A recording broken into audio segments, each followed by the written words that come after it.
পৃথিবীর অভ্যন্তরে হঠাৎ এক পরিবর্তনের কারণে পুরো পৃথিবী ধীরে ধীরে ধ্বংসের দিকে এগিয়ে যায়। বিরাট এই মহাপ্রলয় থেকে মানবজাতিকে রক্ষার জন্য মানুষও তার সর্বোচ্চ চেষ্টা করতে থাকে। কিন্তু কিভাবে শুরু হয়েছিল এই ধ্বংসযজ্ঞ, আর কিভাবে বা মানুষ এর মোকাবেলা করে নিজেদের বাঁচাতে পারে, এই সব প্রশ্নের উত্তর পেতে হলে দেখতে হবে পুরো ভিডিওটি। বলছিলাম 2009 সালে রিলিজ হওয়া মাস্টারপিস মুভি 2012 এর কথা। তো চলো আর প্যাচাল না বাড়িয়ে শুরু করা যাক আজকের মুভি এক্সপ্লেনেশন।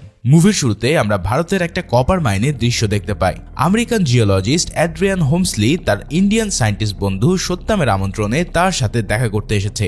এই ধরনের মাইনগুলো মাটির নিচ থেকে কপার তোলার জন্য অনেক নিচ পর্যন্ত গর্ত খুঁড়তে হয়, যার কারণে মাইনিং এর পাশাপাশি এখানে বিভিন্ন সায়েন্টিফিক প্রজেক্টও চালিয়ে যেতে থাকে বিজ্ঞানীরা, যাতে পৃথিবীর ভিতরে বিভিন্ন জিনিস নিয়ে তারা গবেষণা করতে পারে। এই মাইনেও ঠিক একটা গবেষণা কেন্দ্র ছিল। এরপর সেখানে সে অ্যাড্রিয়ানকে এমন কিছু বলে যাতে তার মাথার হুশ একদমই উড়ে যায়। মূলত এটার জন্যই সে সুদূর আমেরিকা থেকে তাকে ডেকে এনেছে।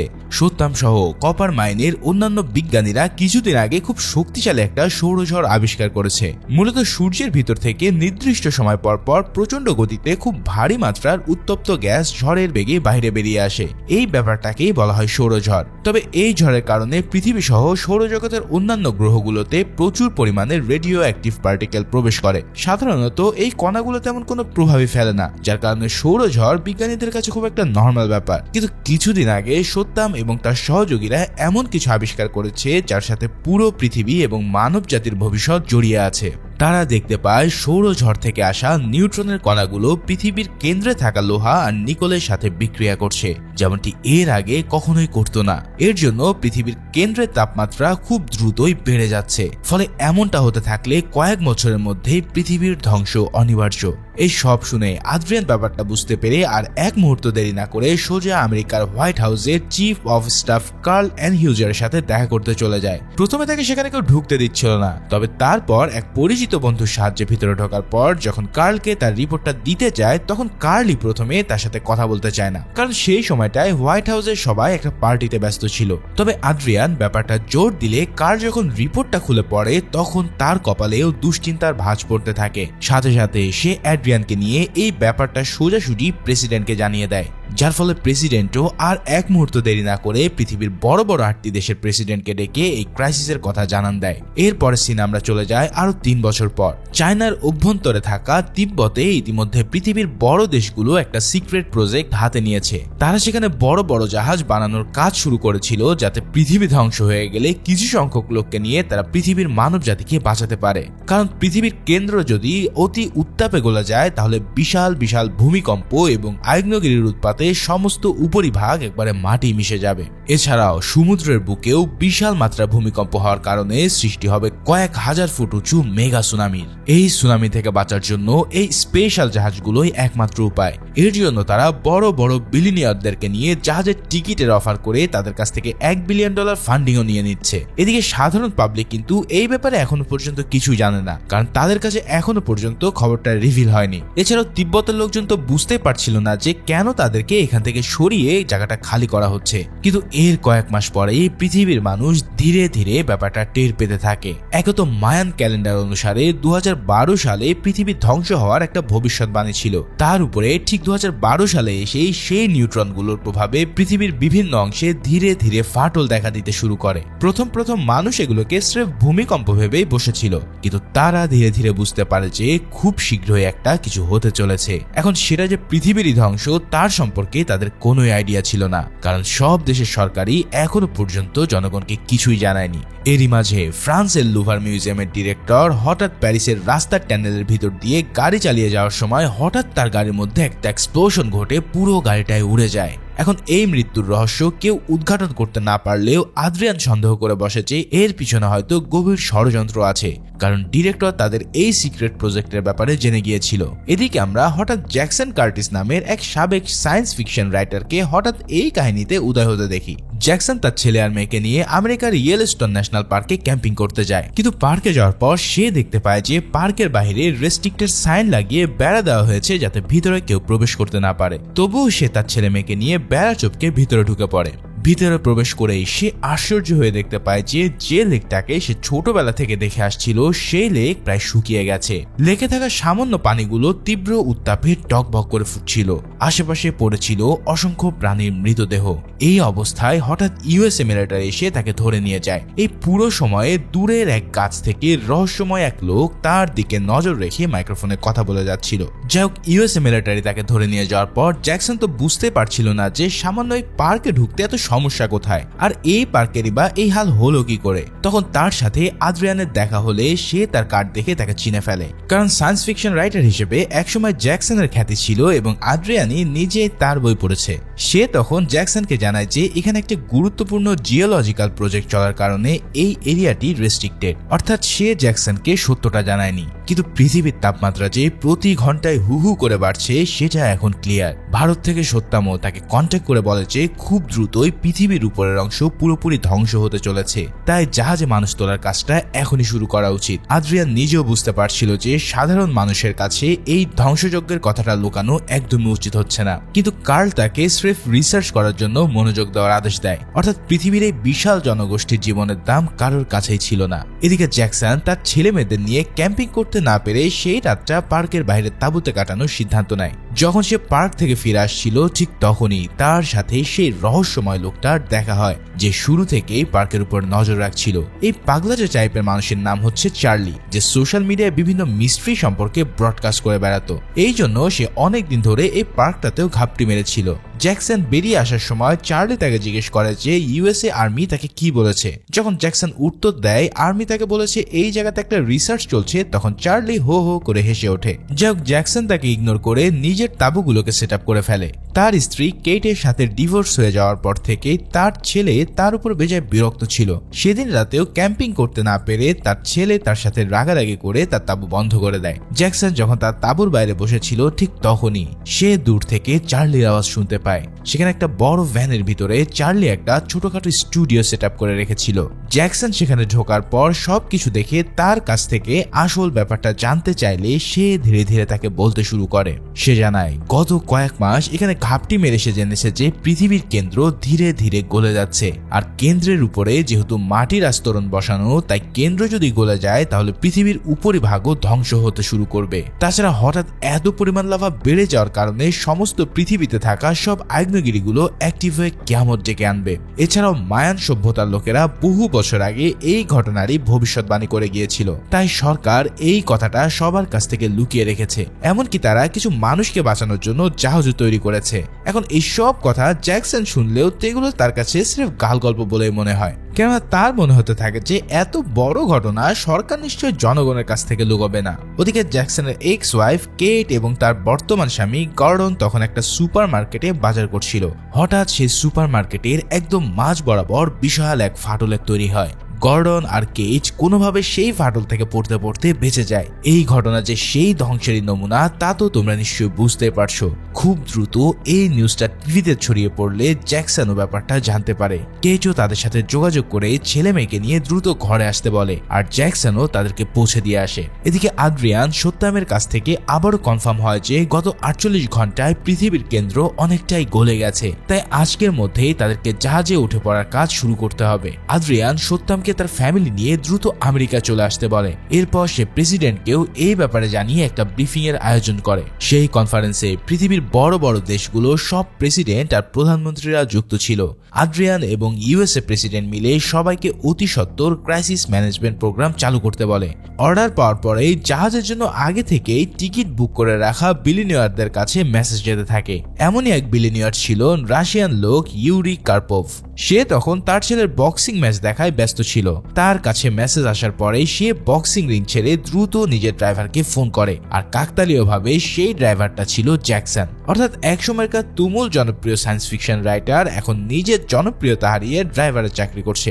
ইউরি তাকে ফোন করে দ্রুত তার ছেলেদেরকে গাড়িতে করে এয়ারপোর্টে নিয়ে আসতে বলে, কারণ সেদিন রাতেই তাদেরকে চায়নায় গিয়ে জাহাজে উঠতে হবে। জ্যাকসন তৎক্ষণাৎ গাড়ি নিয়ে ইউরির ছেলেদেরকে নিয়ে আসতে যায়, কিন্তু তার পৌঁছাতে কিছুটা দেরি হয়ে যাওয়ায় তার উপরে তারা রেগেছিল। এমনকি এয়ারপোর্ট এয়ারপোর্টে পৌঁছে দিয়ে আসার পরেও তারা তার সাথে খারাপ ব্যবহার করতে থাকে। তবে হঠাৎ প্লেনে ওঠার সময় ইউরির এক ছেলে মুখ ফসকে বলে ফেলে যে আমরা একটা বড় শিপে উঠতে যাচ্ছি, আমরা সবাই বেঁচে যাব আর তোরা এখানে পচে মরবি। এই কথা শোনা মাত্রই জ্যাকসনের মাথায় খটকা লাগে। সে ভাবতে থাকে তাহলে চার্লির বলা সব কথা কি সত্যিই ছিল? পাশে দাঁড়ানো একটা প্রাইভেট জেটের পাইলটের কাছে যায়। সে তার হাতে থাকা অনেক পুরাতন আর দামি অ্যান্টিক ঘড়িটা তাকে অফার করে সে কিছুক্ষণের জন্য ওয়েট করতে বলে। তারপর সে প্রচন্ড বেগে গাড়ি চালিয়ে কেইটের বাড়ির দিকে যেতে যেতে তাকে ফোন করে।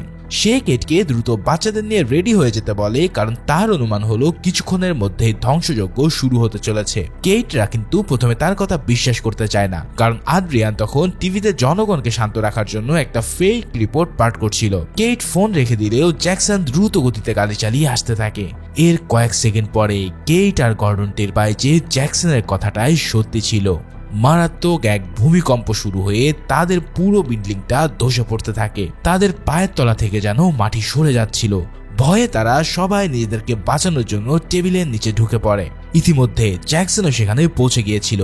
সে খুব দ্রুত অনেক কষ্টে তাদের টেবিলের তলা থেকে বের করে এনে গাড়িতে বসায়। তাদের চারিপাশে তখন লিটারেলি কিয়ামত শুরু হয়ে গেছে। আশেপাশের পুরো এলাকার মাটি ফেটে চৌচির হয়ে যাওয়ার পাশাপাশি সমস্ত বিল্ডিং, গাছপালা সহ সবকিছু একদম তাসের ঘরের মতন ভেঙে পড়ছিল। মানে পৃথিবীর উপরের অংশটা লিটারেলি মাটির ভিতরে ঢুকে যাচ্ছে। এরই মধ্যে জ্যাকসন প্রচন্ড গতিতে গাড়ি চালানো শুরু করে দেয়। তাদের পিছনের রোডও ততক্ষণে পুরো ধসে যেতে শুরু করে।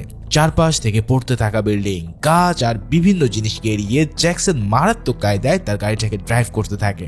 শেষ পর্যন্ত ধসে পড়া একটা ব্রিজ থেকে ইঞ্চি খানিকের জন্য বেঁচে গিয়ে কোনো মতে তারা এয়ারপোর্টে পৌঁছায়। তবে সেখানে গিয়ে দেখা যায় যে জ্যাকসনের কন্ট্রাক্ট করে রাখা সে পাইলটও ততক্ষণে মরে পড়ে আছে, কিন্তু তার প্রাইভেট জেট আর এয়ারপোর্টের রানওয়ে তখনও কিন্তু অক্ষত ছিল। তবে যে কোনো মুহূর্তেও সেখানে ধ্বংসযজ্ঞ শুরু হতে পারে। তাই আর কোনো উপায় না পেয়ে কেইট গর্ডনকে প্লেন চালাতে বলে, কেননা গর্ডন পাইলট হওয়ার জন্য অল্প কয়েকদিন লিসেন নিয়েছিল। সে ইতস্ত করতে থাকলেও জ্যাকসন তাকে ঠেলে প্লেনে তুলে দেয় প্লেন চালানোর জন্য। তবে ততক্ষণে তাদের রানওয়েও ধ্বংস হয়ে যেতে শুরু করেছিল। এই অবস্থায় একদম শেষ মুহূর্তে এসে গর্ডন প্লেনটাকে উড়াতে সক্ষম হয়। ভাইরে ভাই, এই লেভেলের ইন্টেন্স সিন আমি এর আগে খুব কমই দেখেছি। তারা যখন প্লেন নিয়ে উড়ে যাচ্ছিল তাদের নিচের পৃথিবীতে তখন কিয়ামত চলছিল। মানুষের বানানো যা কিছু আছে সবকিছুই যেন পাউডারের মতন গুঁড়ো গুঁড়ো হয়ে যাচ্ছে। প্লেন উড়ে যাওয়ার সময়ও বিল্ডিং আর ব্রিজগুলো থেকে তারা অল্পের জন্য জানে বেঁচে যায়। এবার কেট যখন জ্যাকসনকে জিজ্ঞেস করে যে সে কিভাবে আগে থেকে এই কাহিনী জানলো, তখন সে জানায় যে ইয়েলোস্টোন পার্কে থাকা চার্লি নামের এক লোক তাকে এই সমস্ত কিছু জানিয়েছে। এমনকি সে এটাও জানিয়েছে যে সরকার বেশ কিছু ধনী লোক নিয়ে একটা স্পেস শাটলে করে পৃথিবীর থেকে বাইরে চলে যাচ্ছে। চার্লির কাছে তিব্বতের সেই জায়গাটার একটা ম্যাপও ছিল, যেটা তাকে একটা সায়েন্টিস্ট পাঠিয়েছিল। ফলে তাদেরকে এখন চার্লির সাথে দেখা করে তিব্বতের উদ্দেশ্যে রওনা দিতে হবে, কারণ আমেরিকার অন্যান্য স্টেট বা পৃথিবীর অন্যান্য জায়গাতে কখন যে এই ধ্বংসযজ্ঞ শুরু হয়ে যায় তার কোনো গ্যারান্টি নেই। এদিকে আদ্রিয়ান অফিসে বসে জানতে পারে যে প্রায় 11 মাত্রার এক মহাভূমিকম্প আমেরিকার ক্যালিফোর্নিয়াকে পুরোপুরি মাটির সাথে মিশিয়ে দিয়েছে। তার হাতে যে আর বেশি সময় নেই সেটা সে খুব ভালোভাবে বুঝতে পারছিল। তৎক্ষণাৎ সে তার বাবাকে ফোন করে লোকেশন জিজ্ঞেস করে, কারণ সে তার বাবাকেও সেফ রাখতে চেয়েছিল। কিন্তু তার বাবা তখন মাঝ সমুদ্রে একটা জাহাজের মধ্যে ছিলেন। তিনি মাসের পর মাস বন্দী থেকে অনিশ্চয়তার জীবন কাটানোর চাইতে মৃত্যুকে ভালো মনে করতেন। তাছাড়া শিপের এতগুলো মানুষকে মৃত্যুর জন্য ছেড়ে দিয়ে একা নিজের জীবন বাঁচানোটাও তার কাছে স্বার্থপরতা। তাই আদ্রিয়ানের অনুরোধ সত্ত্বেও সে আসতে রাজি হয় না। ফলে আদ্রিয়ান তাকে এক ইমোশনাল বিদায় দিতে বাধ্য হয়। অন্যদিকে জ্যাকসন ততক্ষণে তার ফ্যামিলির সবাইকে নিয়ে ন্যাশনাল পার্কে পৌঁছে যায়, কিন্তু সেখানে পৌঁছে সে চার্লির দেখা পায় না। তখন চার্লিকে খোঁজার জন্য ওই ভ্যান নিয়ে বের হলে তার মেয়ে লিলিও তার সাথে আসে। দ্রুত গতিতে ভ্যান চালিয়ে এদিক ওদিক খোঁজার পর অবশেষে তারা তাকে দূর এক পাহাড়ের উপর দেখতে পায়। চার্লি তখনও সেই পাহাড়ের উপরে চড়ে আপন মনে বকবক করছিল। জ্যাকসন দ্রুত পাহাড়ে উঠে তার কাছ থেকে ম্যাপের কথা জিজ্ঞেস করলে চার্লি জানায় যে ম্যাপটা তার ভ্যানের মধ্যে থাকা একটা আলমারির ভিতরে আছে। তবে তাদের কথার মাঝেই হঠাৎ দূর থেকে আগুনের ফুলকি উঠে আসতে দেখা যায়। তার মানে এখানেও ধ্বংসযজ্ঞ শুরু হতে আর বেশি বাকি নেই। এই অবস্থায় জ্যাকসন চার্লিকে নিজের সাথে নিতে চাইলেও সে যেতে রাজি হয় না, কারণ সে এই আগ্নেয়গিরির সৌন্দর্য দেখতে দেখতে মৃত্যুবরণ করতে চায়। অগত্যা জ্যাকসন তাকে রেখে ভ্যানে উঠে রওনা দেয়। আর পরক্ষণেই পার্কের সেই ভয়ানক আগ্নেয়গিরি থেকে মারাত্মক এক আগ্নেয় উৎপাত শুরু হয়। পৃথিবীর সবচেয়ে বড় এই আগ্নেয়গিরি থেকে আগুন উৎপাত হলে চারিদিকের অবস্থা কি হবে তা তো তোমরা বুঝতেই পারছো। প্রচন্ড বেগে গলিত লাভা বের হওয়ার পাশাপাশি চারিদিক থেকে উল্কাপিণ্ডের মতন আগুনের গোলা এসে পড়তে থাকে। এর মধ্যে একটা গোলা এসে চার্লিকেও একদম পিষে দেয়। এই সময়টায় জ্যাকসন তার সর্বশক্তি দিয়ে প্রচন্ড বেগে গাড়ি চালাচ্ছিল। আশেপাশে পড়তে থাকা আগুনের বৃষ্টি থেকে সে কোনো রকম বেঁচে তারা অবশেষে প্লেনের কাছে গিয়ে পৌঁছায়। গর্ডন কিন্তু তাদের আশা এক প্রকার ছেড়ে দিয়ে প্লেন স্টার্ট করার প্রস্তুতি নিচ্ছিল, কারণ তার আশেপাশেও আগ্ন উৎপাতের কারণে পায়ের তলার মাটি দ্রুতই ধ্বংস হয়ে যাচ্ছিল। জ্যাকসন দ্রুত লিলিকে কেইটের হাতে তুলে দিয়ে ম্যাপ খুঁজতে শুরু করে, আর অবশেষে সেই ম্যাপটা পাওয়া গেলে হঠাৎ ভ্যানের নিচের মাটি ধসে গিয়ে ভ্যানটা মাটির দিকে ঢুকতে শুরু করে। প্লেনের ভিতর থেকে এই দৃশ্য দেখে গর্ডন দ্রুত প্লেন উড়িয়ে দেওয়ার সিদ্ধান্ত নেয়, কারণ তাদের নিচের রানওয়ে মুহূর্তের মধ্যে মাটির সাথে মিশে যেতে চলেছে। ভ্যান যখন পুরোপুরি মাটির গর্তে ঢুকে যায় তখন সবাই ভেবে নিয়েছিল যে জ্যাকসনও হয়তো শেষ। তবে শেষ মুহূর্তে গর্ত থেকে তাকে উপরে উঠতে দেখে কেইট চিৎকার করে প্লেনটাকে স্লো করতে বলে। এরপর জ্যাকসনও তার সব শক্তি দিয়ে কোনোভাবেই সেই গর্ত থেকে উঠে প্লেনের দিকে দৌড় দেয়। এবার কেইট তার হাত ধরে তাকে প্লেনের ভিতর ঢুকিয়ে নেয়। এভাবেই একেবারে মৃত্যুর মুখ থেকে তারা আবারও বেঁচে ফেরে। এরপর গর্ডন কোনো মতন পড়ন্ত আগুনের গোলা থেকে প্লেনটাকে বাঁচিয়ে নিয়ে আকাশে উড়াল দেয়। তারপর জ্যাকসনও তার ম্যাপটা সবাইকে দেখিয়ে জানিয়ে দেয় যে এখন তাদেরকে চায়নার উদ্দেশ্যে রওনা দিতে হবে। তবে এই প্লেন দিয়ে সেই কাজ হবে কিনা তা নিয়ে যথেষ্ট সন্দেহ আছে। ওদিকে আদ্রিয়ানো তার অফিসে বসে পৃথিবীর নানা প্রান্ত থেকে একের পর এক ধ্বংসযজ্ঞের খবর পেতে শুরু করেছে। অর্থাৎ পৃথিবী এবং মানব জাতির অন্তিম মুহূর্ত ততক্ষণে শুরু হয়ে গেছে। চিফ অফ স্টাফ কার্লো তখন দ্রুত সবাইকে নিয়ে জাহাজে ওঠার প্রোগ্রামটি চালু করার কাজে লেগে পড়ে। ইতিমধ্যে ইয়েলোস্টোনের আগ্নেয়গিরি থেকে আগ্ন উৎপাতের খবর চারিদিকে ছড়িয়ে পড়েছে। পুরো নিউ ইয়র্কের শহরের আকাশ ততক্ষণে কালো ধোঁয়া এবং ছাই ময়লায় ঢেকে গেছে। এই অবস্থায় আদ্রিয়ান কার্লকে অনুরোধ করে যে সে যেন সবাইকে সত্যটা জানিয়ে দেয়, কিন্তু কার্ল তাতে কোনোভাবেই রাজি হয় না। কারণ তার কথা হলো যে যদি জাহাজ চালু করার আগে সবাইকে ব্যাপারটা জানিয়ে দেওয়া হয় তাহলে পুরো দুনিয়ার সবাই সাঁটালে উঠতে চাইবে, যার ফলে তাতে তাদের সমস্ত প্ল্যান একবারে ভেস্তে যাবে। এমনকি সে এটাও জানায় যে এত বছর ধরে যারা পুরো পৃথিবীটাকে সত্য জানানোর চেষ্টা করেছিল তাদের সবাইকে তারা পৃথিবী থেকে সরিয়ে দিয়েছে। অর্থাৎ লুভার মিউজিয়ামের ডিরেক্টরের মৃত্যু তাদের হাতে ছিল। এভাবে এত বছর ধরে এমন মারাত্মক একটা খবরকে তারা সিক্রেট রাখতে পেরেছিল। আদ্রিয়ান এই সমস্ত কথা শুনে একবারে স্তব্ধ হয়ে যায়। কার্ল তাকে পাত্তা না দিয়ে সবার আগে প্রেসিডেন্টকে জাহাজে তোলার ব্যবস্থা করতে চায়, কিন্তু সবাইকে অবাক করে দিয়ে প্রেসিডেন্ট আদ্রিয়ানের সাথে একান্তে কথা বলা শুরু করে। সবাই বেরিয়ে যাওয়ার পর প্রেসিডেন্ট বলে যে এভাবে পুরো পৃথিবীর মানুষকে অন্ধকার রেখে কাপুরুষের মতো পালিয়ে যাওয়াটা তার একেবারে ঠিক মনে হচ্ছে না। যদি মানব জাতি কোনোভাবে বেঁচে যায় তাহলে আজীবন মানুষ তাকে আমেরিকার শেষ প্রেসিডেন্ট হিসেবে না, বরং মনে রাখবে একজন ঘৃণিত ব্যক্তি হিসাবে। তাই তিনি সবাইকে এই খবরটা জানিয়ে দিতে চান।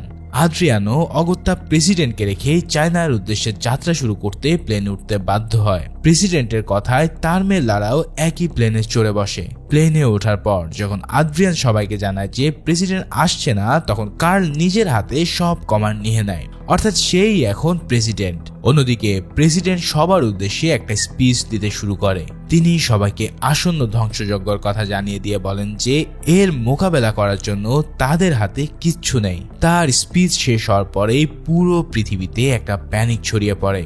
সবার নিজ নিজ উপাস্যের কাছে প্রার্থনা করা ছাড়া আর কোনো পথ খোলা থাকে না। ওদিকে জ্যাকসন সবাইকে নিয়ে ততক্ষণে লাস ভেগাসের একটা এয়ারপোর্টে ল্যান্ডিং করে। সেখানেও অন্য রাজ্যগুলোর মতো ঠিক একই অবস্থা ছিল, কারণ এতক্ষণে পৃথিবীর সবখানে ধ্বংসযজ্ঞ শুরু হয়ে গেছে। এয়ারপোর্টের কর্মীরা তাদেরকে অন্যান্য মানুষদের সাথে আটকে রাখলেও জ্যাকসনের হঠাৎ ইউরির সাথে দেখা হয়। তাকে দেখা মাত্রই জ্যাকসন তাকে বলে যে সে নিশ্চয়ই এখান থেকে বের হয়ে যাওয়ার পথটা জানে। তবে হঠাৎ ইউরিকে তার পাইলট এসে জানায় যে সে বাইরে থাকা বিশাল অ্যান্টনভ প্লেনটাকে ওড়াতে পারবে, কিন্তু তার জন্য তার সাথে আরো একজন কো পাইলট দরকার। সুযোগ বুঝে জ্যাকসন তাকে বলে যে পাইলট তো আমাদের সাথেই আছে, এই গর্ডনই তো পাইলট। কিন্তু বলদ গর্ডন আবার তাতে না করতে থাকে। তবে জ্যাকসন তাকে চুপচাপ করিয়ে দিয়ে শেষমেশ সবাইকে নিয়ে ইউরি এবং তার ফ্যামিলির সাথে প্লেনে চড়ে বসে। এই অ্যান্টনভ বিমানটা হলো পৃথিবীর ইতিহাসে সবচেয়ে বিশাল বিমান। এই বিমানটা এতটাই বিরাট যে তার মধ্যে আস্ত আস্ত ছোট বিমান পর্যন্ত ক্যারি করা যায়। সবাই বিমানে ওঠার পর দেখতে পায় যে সেখানে কার্গো হিসেবে প্রচুর দামি দামি গাড়ি রাখা আছে। এবার পাইলট সাশা প্লেনটাকে স্টার্ট করে গর্ডনকে কো পাইলটের কাজ করতে বলে, কিন্তু গর্ডন তো এত বড় ককপিট দেখে পুরোই থতমত খেয়ে যায়। তাকে বোকার মতো বসে থাকতে দেখে সাশা তাকে সমস্ত ইনস্ট্রাকশন দিতে থাকে, কিন্তু প্লেনের ল্যান্ডিং গিয়ারে সমস্যা দেখা দেওয়ায় গর্ডনের হাতে স্টিয়ারিং ধরিয়ে দিয়ে সে সেটাকে ঠিক করতে যায়, কিন্তু ল্যান্ডিং গিয়ারটা আর ঠিক করা সম্ভব হয় না। তাই এখন তারা কিভাবে ল্যান্ডিং করবে সেটা তারা নিজেরাও জানে না। অগত্যা সেই চিন্তা বাদ দিয়ে গর্ডন প্লেন চালাতে শুরু করলে প্লেনটা কিছু দূর গিয়ে সামনে থাকা বিশাল এক গর্তের মধ্যে পড়ে যাচ্ছিল, কিন্তু শেষ পর্যন্ত সে কোনোভাবে প্লেনটাকে উপরে ওঠাতে সক্ষম হয়। আর সাশাও ততক্ষণে ফিরে আসলে ধোঁয়ার আস্তরণের মধ্যে দিয়ে প্লেনটা অবশেষে আকাশে উঠতে সক্ষম হয়। প্লেনে চড়ার পর ইউরির গার্লফ্রেন্ডের সাথে কেইটের বেশ ভালোই ভাব হয়ে যায়। কিছুক্ষণ পরেই হাওয়াই রাজ্যের উপর দিয়ে যাওয়ার সময় সবাই নিচের দিকে তাকিয়ে একেবারে স্তম্ভিত হয়ে পড়ে। সমস্ত রাজ্যটাই পুরোপুরি আগুনের নদীতে পরিণত হয়েছে। এদিকে তাদের প্লেনের ফুয়েলও ধীরে ধীরে কমে আসছে। এছাড়াও ল্যান্ডিং গিয়ার না থাকায় তারা যে ক্র্যাশ ল্যান্ডিং করবে সেটা প্রায় সবাই নিশ্চিত। ওদিকে আদ্রিয়ান চায়নাগামী প্লেনে ওঠার পর তার সাথে প্রেসিডেন্টের মেয়ে লারার পরিচয় হয়। কিছুক্ষণ পর তাদের কাছে খবর আসে যে 10 মাত্রা 2টি ভূমিকম্পে ওয়াশিংটন শহর পুরোপুরি ধসে গেছে। প্রেসিডেন্ট নিজেও মানুষজনকে দেখতে গিয়ে তাদের সাথে মাটির নিচে চাপা পড়ে। এই খবর পাওয়ার পর কার্ল অফিসিয়ালি নিজেকে প্রেসিডেন্ট ঘোষণা করে ফেলে। আদ্রিয়ানের কাছে একের পর এক পৃথিবীর বিভিন্ন জায়গায় ঘটে যাওয়া ভূমিকম্পগুলোর আপডেট আসছিল।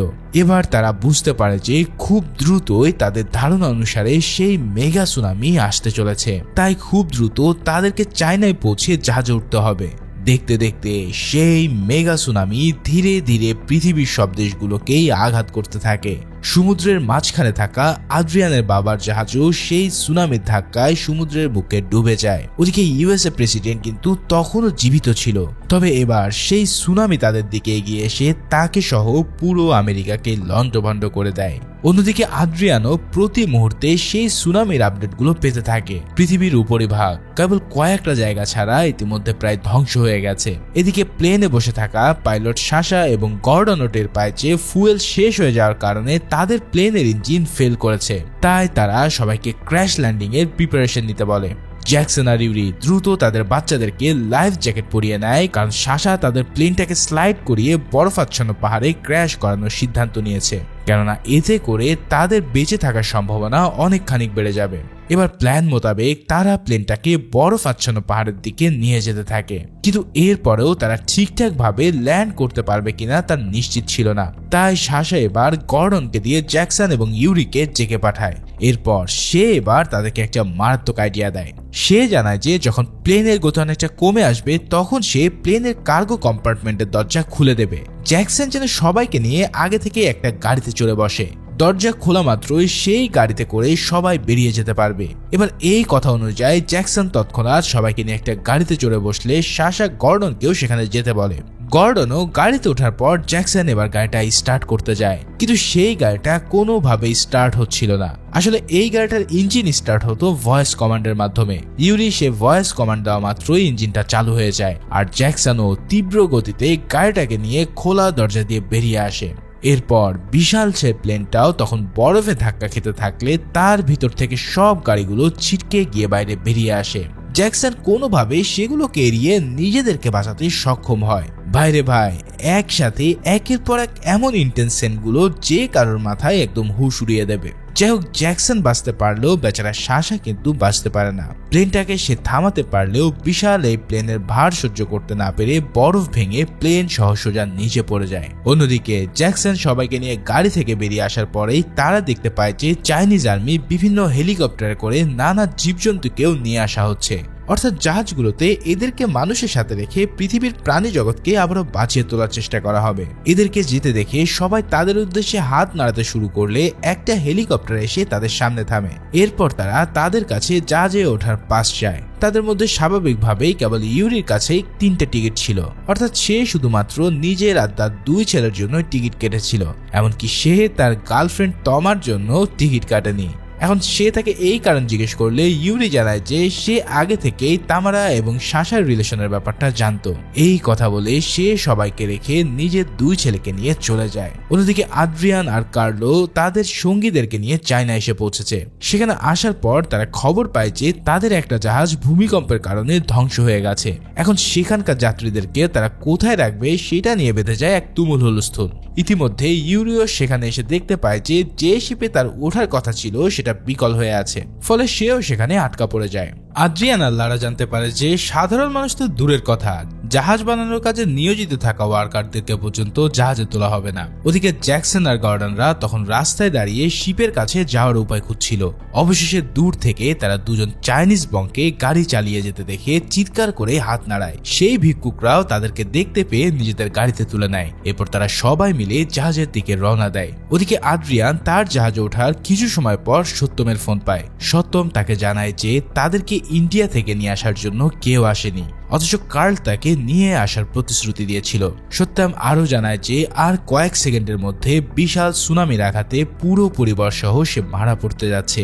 সে আদ্রিয়ানকে শেষ বিদায় জানানো মাত্রই মহা সুনামি এসে তাকে শেষ করে দেয়। সত্যমের এই করুণ পরিণতিতে আদ্রিয়ানের মাথা প্রচন্ড খারাপ হয়ে যায়। সে দ্রুত কার্লের কাছে গিয়ে তাকে এই ব্যাপারে জবাবদিহি করতে থাকে। এছাড়াও সত্যমের দেওয়া ইনফরমেশন অনুযায়ী আরো একটা সুনামি মাত্র 30 মিনিটের মধ্যেই তাদের দিকে আঘাত করতে চলেছে। কার্ল এই সব কিছু শোনার পর সামান্য কিছু লোক নিয়ে জাহাজটাকে লঞ্চ করার আদেশ দেয়। অন্যদিকে জ্যাকসনরা সেই জাহাজের কাছে আসলে গার্ড তাদেরকে আটকায়। তখন কেট তাদের কাছে মিনতি করে অন্তত তাদের বাচ্চাকে জাহাজে তুলে দিতে বলে। কেটের কথা শুনে সেই মং এবং তার মাও তাদেরকে ছাড়া ভিতরে যেতে চায় না। অবশেষে 3 জন রাজি হয়ে গেলে তাদেরকে ভিতরে নিয়ে যাওয়া হয়। এদিকে কার্লের আদেশে সব জাহাজের দরজাগুলো বন্ধ রাখা হলে বাইরের সব মানুষরা এবার পাগলের মতো হয়ে যায়। তারা সবাই বিশাল সেই হল রুমে জমায়েত হয়ে জাহাজে ওঠার চেষ্টা করতে থাকে। এই চক্করে অনেকেই তো নিচে পড়ে গিয়ে মারাও যায়। অন্যদিকে দিয়েজেন তার পরিচিত আরেক সিক্রেট জায়গা দিয়ে জাহাজের ইঞ্জিন রুমের দিকে জ্যাকসনদের নিয়ে যেতে থাকে। সেদিকে যেতে যেতে তামারা হঠাৎ তার কুকুর দেখতে পায়। সেই কুকুরটাও তখন ইউরির কাছ থেকে লাফিয়ে তার কাছে চলে আসে। এরপর তারা সবাই ইঞ্জিন রুমের ভিতরে ঢুকতে বাধ্য হয়। এদিকে আদ্রিয়ান জাহাজের বাইরে এত লোককে পাগল প্রায় অবস্থায় দেখতে পেয়ে ভীষণ রাগান্বিত হয়, কিন্তু কার্ল তবুও সব জাহাজের ক্যাপ্টেনদের দরজা বন্ধ রাখার আদেশ দেয়। এবার আদ্রিয়ান নিজে মাইক্রোফোন নিয়ে সবার উদ্দেশ্যে স্পিচ দিতে শুরু করে। সে বলতে থাকে যে যদি আমরা আজকে এই নৃশংসতা দিয়ে মানব জাতিকে রক্ষা করি তাহলে কি লাভ হবে, বাইরে এই মানুষগুলোর মৃত্যুর জবাব আমরা কাকে দেব? আমার বন্ধু সত্যম বিনা কারণে নির্মম ভাবে মৃত্যুবরণ করেছে, অথচ তার এই শিপে থাকার কথা ছিল। এমনকি সমস্ত কিছু আমরা তার জন্যই বানাতে পেরেছি, কারণ সেই প্রথমে পৃথিবীর এই পরিবর্তনটাকে আবিষ্কার করেছিল। তার এই কথাগুলো শোনার পর জাহাজে উপস্থিত সবার ভিত নড়ে ওঠে।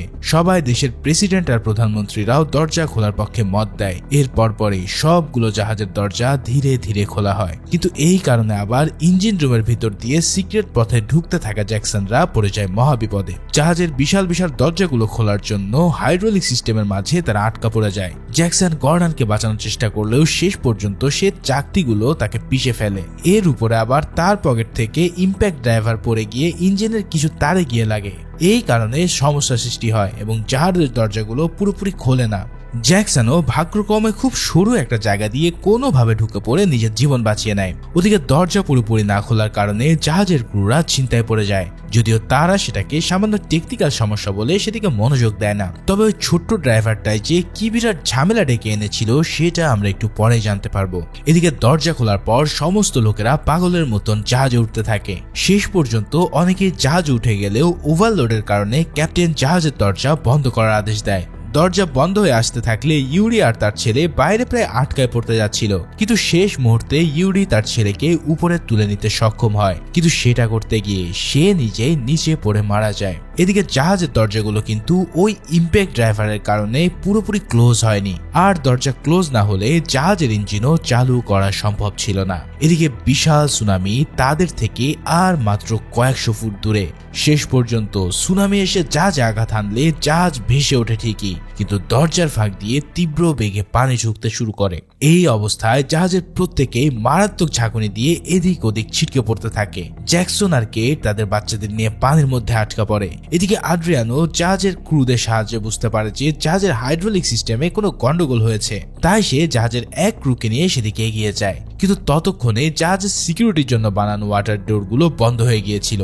এই দরজাগুলো জাহাজের ভিতরের দিকে পানি আটকানোর জন্য বানানো হয়। এখন ওগুলো বন্ধ হয়ে যাওয়ার কারণে দরজার দুদিকে তামারা এবং জ্যাকসনরা আটকে পড়ে। এর মধ্যে তামারার দিকে পানির লেভেল বেশি ছিল এবং সেটা ক্রমশই বেড়ে যাচ্ছিল। শেষ পর্যন্ত তামারা সেখানে আটকে পড়ে পানিতে তলিয়ে মৃত্যুবরণ করে। অন্যদিকে অন্য পাশে আদ্রিয়ানরা এসে জ্যাকসনকে ডাকতে থাকে, কারণ সে এখানে আসার আগে সিসিটিভি ফুটেজে তাকে ইঞ্জিন রুম দিয়ে আসতে দেখেছিল।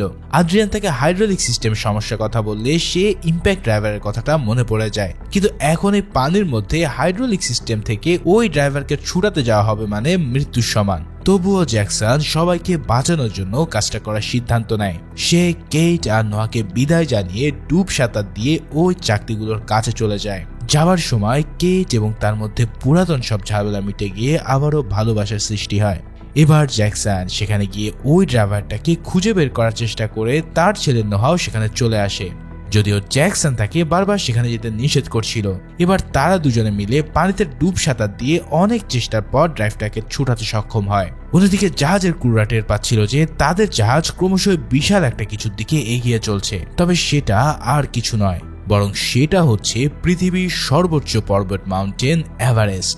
এত বড় পর্বতের সাথে ধাক্কা খেলে যে তাদের হাড় গোড়ার কিছুই আস্ত থাকবে না তা তারা বুঝতে পারছিল। জাস্ট চিন্তা করো, সুনামি এত বড় ছিল যে সেটা পুরো এভারেস্টের চূড়ায় গিয়ে পৌঁছেছিল। যাই হোক, জাহাজের ইঞ্জিন কিন্তু তখনও চালু করা সম্ভব না হওয়ায় তারা ক্রমশই পর্বতের দিকে এগিয়ে যাচ্ছিল। কিন্তু শেষ পর্যন্ত জ্যাকসন আর নোহা ইম্প্যাক্ট ড্রাইভারটা বের করার সাথে সাথেই তাদের দরজাগুলো বন্ধ হয়ে যায়, আর এরই সাথে সাথে শুরু হয়ে যায় জাহাজের ইঞ্জিন। তো শেষ পর্যন্ত এভারেস্টের সাথে ধাক্কা খেলেও ইঞ্জিন চালু হয়ে যাওয়ার পর দ্রুত গতিতে রিভার্স করার কারণে জাহাজটাকে সরানো সম্ভব হয়। আর এই দৃশ্য দেখে জাহাজের ভিতরে থাকা সবাই উল্লাসে ফেটে পড়ে। ততক্ষণে নোহাও সাঁতার দিয়ে তার মায়ের কাছে ফিরে এসেছিল, তবে এই মুহূর্তে জ্যাকসনকে আর কোথাও দেখা যাচ্ছিল না। তখন আদ্রিয়ান সহ জাহাজের সবাই ভাবতে থাকে যে সেও হয়তো মারা গেছে। কেট আর নোহা কাঁদতে কাঁদতে তার জন্য প্রার্থনা করতে থাকে। তবে কিছুক্ষণ পর অবশেষে জ্যাকসন কোনোভাবে পানির উপরে ভেসে উঠলে সবাই আবারও উল্লাস করে ওঠে, আর কেট এবং নোহাও তাদেরকে ফিরে পেয়ে নিজের প্রাণ ফিরে পায়। এরপর কি হয়েছিল সেটা জানতে আমরা চলে যাই এর 27 দিন পরে।